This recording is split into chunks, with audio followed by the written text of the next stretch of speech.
Teladan moral yang sempurna. Pemandu sempurna kita diharuskan untuk menghadapi kedua situasi tersebut. Pada suatu ketika, hujan batu menghujani beliau di Taif.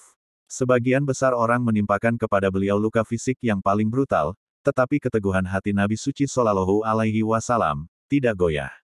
Ketika kaumnya menyaksikan bahwa ujian dan cobaan ini tidak mempengaruhinya sedikit pun, dengan kesepakatan bersama mereka menawarkan kedaulatan kepadanya dan ingin menjadikannya sebagai pemimpin mereka.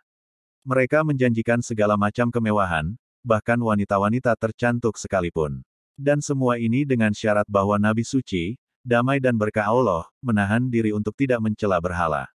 Namun, sebagaimana Nabi Suci, damai dan berkah Allah Rasulullah Shallallahu Alaihi Wasallam, tidak peduli selama kesengsaraan Taif, demikian pula, beliau menunjukkan ketidakpedulian terhadap janji kedaulatan dan lebih memilih untuk dilempari batu. Oleh karena itu, kecuali jika Nabi Suci mengalami suatu jenis permohonan khusus dalam hal ini, apa perlunya beliau meninggalkan kenyamanan dan menanggung kesulitan? Tidak ada nabi lain, kecuali Rasul kita, damai dan salam baginya, yang dihadapkan pada situasi di mana dia dijanjikan sesuatu sebagai imbalan untuk menahan diri dari melaksanakan tugas pelayanannya. Al-Masih tidak dihadapkan pada situasi seperti itu.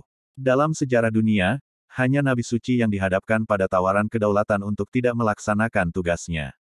Kehormatan ini khusus untuk Rasul kita, Shallallahu Alaihi Wasallam. Demikian pula, pembimbing sempurna kita mengalami masa-masa kesulitan dan kemenangan, dan dengan cara ini beliau mampu mewujudkan teladan yang sempurna di kedua masa tersebut. Allah Ta'ala menghendaki agar orang-orang saleh mengalami kedua bentuk kenikmatan ini.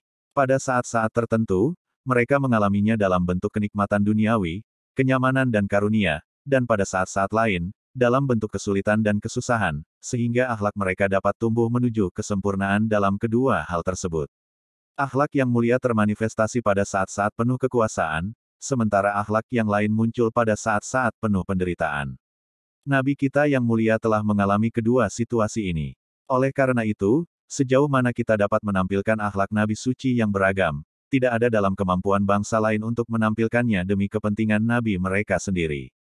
Sebagai contoh, Al-Masih hanya bisa ditunjukkan sebagai sosok yang menunjukkan kesabaran.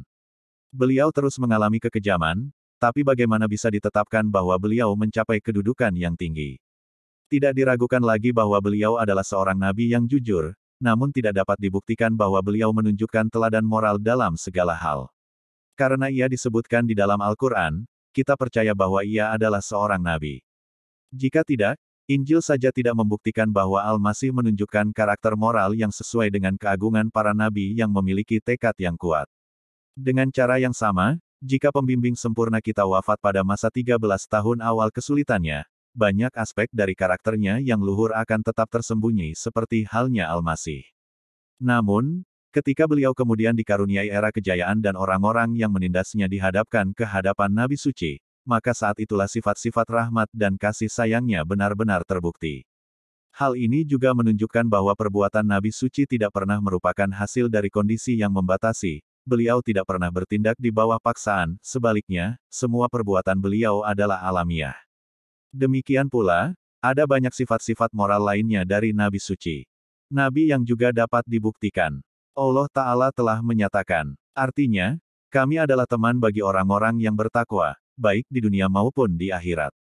Dengan demikian, ayat ini membantah anggapan orang-orang bodoh yang mengingkari turunnya malaikat di dunia. Jika malaikat hanya turun ketika manusia akan meninggalkan dunia ini, bagaimana mungkin Allah Subhanahu wa Ta'ala menjadi teman dalam kehidupan ini?